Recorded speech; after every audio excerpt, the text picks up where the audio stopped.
महाभारत की कथा में कर्ण एक प्रभावी पात्र के रूप में नजर आते हैं। कर्ण के बिना महाभारत की कथा अधूरी है। कर्ण की शक्ति से भगवान श्री कृष्ण भी परिचित थे। कर्ण के सामने एक बार देवराज इंद्र को भी लज्जित होना पड़ा था, जिसकी कथा बहुत ही रोचक है। कर्ण के कितने वीर थे, इसका अंदाजा इसी बात से लगा सकते हैं कि भगवान श्री कृष्ण भी कर्ण को अर्जुन से अधिक श्रेष्ठ मानते थे। कर्ण सूर्य पुत्र थे।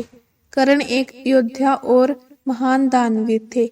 जब महाभारत का युद्ध आरंभ हुआ तो भगवान श्री कृष्ण को मालूम था कि जब तक कर्ण दुर्योधन की तरफ से युद्ध करेगा तब तक पांडवों की विजय नामुमकिन है। भगवान श्री कृष्ण कर्ण की क्षमताओं से परिचित थे।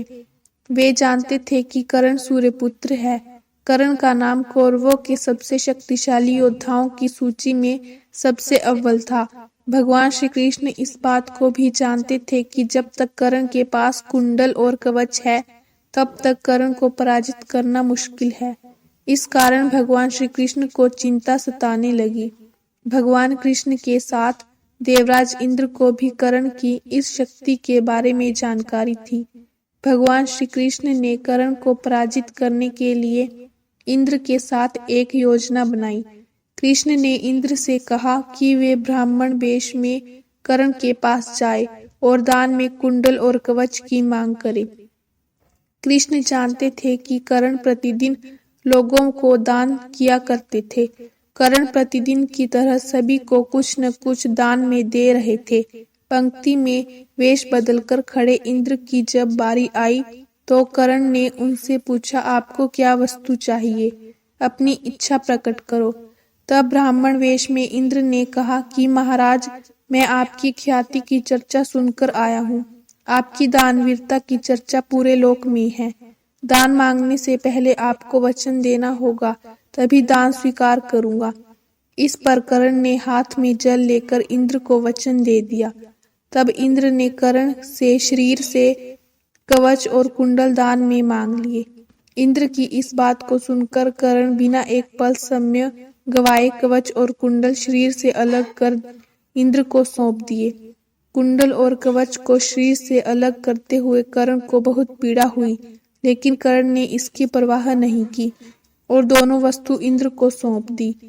कर्ण के कवच और कुंडल लेकर इंद्र वहां से तुरंत अपने रथ पर सवार होकर भागने लगे, क्योंकि वे नहीं चाहते थे कि कर्ण को उनकी असलियत का पता चले। लेकिन जैसे ही वे कुछ दूर चले, उनका रथ जमीन में धंस गया। रथ के रुकते ही आकाशवाणी हुई। आकाशवाणी ने इंद्र की इस हरकत पर क्रोध जाहिर किया और इस हरकत को छल का नाम दिया। आकाशवाणी ने कहा कि इंद्र ने कर्ण की जान को खतरे में डाला है। अब यह रथ यहीं धंसा रहेगा और इंद्र भी यहीं धंस जाएंगे।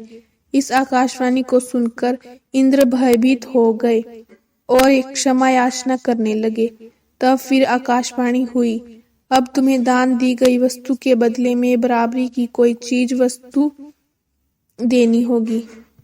इंद्र ने इस बात को स्वीकार कर लिया। तब इंद्र फिर से कर्ण के पास गए, लेकिन इस बार इंद्र ब्राह्मण वेश के में नहीं गए। कर्ण ने उन्हें आता देखकर बड़ी विनम्रता से पूछा, देवराज आदेश करिए और क्या चाहिए? इंद्र अपने आप को लज्जित महसूस करने लगे और बोले कि हे दानवीर, अब मैं लेने नहीं कुछ देने आया हूँ। कवच कुंडल को छोड़कर जो इच्छा हो मांग लीजिए। इस पर कर्ण ने कहा, देवराज, मैंने आज तक कभी किसी से कुछ नहीं मांगा और न ही मुझे कुछ चाहिए। कर्ण सिर्फ दान देना जानता है, लेना नहीं। तब इंद्र ने अपनी व्यथा कर्ण को बताई और कर्ण से कुछ भी मांगने का आग्रह किया, लेकिन कर्ण ने फिर वही उत्तर दिया। अंत में इंद्र को कर्ण के आगे लाचार होना पड़ा।